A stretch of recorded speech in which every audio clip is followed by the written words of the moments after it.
মামলা আগামীকাল রায় দিতে চলেছে সুপ্রিম কোর্ট এবং আমরা এর আগে দেখেছি ট্রাইব্যুনালে জয় হয়েছিল সরকারি কর্মচারীদের, হাইকোর্ট তাদের পক্ষে রায় দিয়েছিল, সেটাকে চ্যালেঞ্জ করে সুপ্রিম কোর্টে দ্বারস্থ হয়েছিল রাজ্য সরকার। কি আশা করছেন আপনি?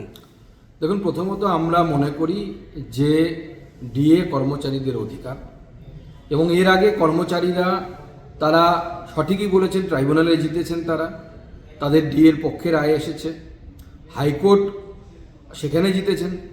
তারপরে সুপ্রিম কোর্ট একটা মাঝামাঝি রাস্তা বের করার চেষ্টা করেছিল যে 25% ডিএ দিয়ে দেওয়া হোক, বাদ বাকিটা না হয় পরে দেওয়া যাবে, কিন্তু সেটাও রাজ্য সরকার শোনেনি। আবার তারা এখানে এসে যেভাবে হোক ডিএটা বন্ধ করার চেষ্টা করছে। আমি আশাবাদী যে আগামীকাল সুপ্রিম কোর্টের এই রায় কর্মচারীদের পক্ষে যাবে, তাদের ডিএ তারা পাবেন, এবং মমতা বন্দ্যোপাধ্যায় যিনি 10,000 কোটি টাকা দিতে চাইছিলেন না, তাকে সুপ্রিম কোর্ট বাধ্য করবে কান ধরে 40,000 কোটি টাকা দেওয়ার জন্য। কর্মচারীদের অধিকার, আমরা মনে করি সেই কর্মচারীদের অধিকার থেকে তাদের বঞ্চিত করা উচিত নয়।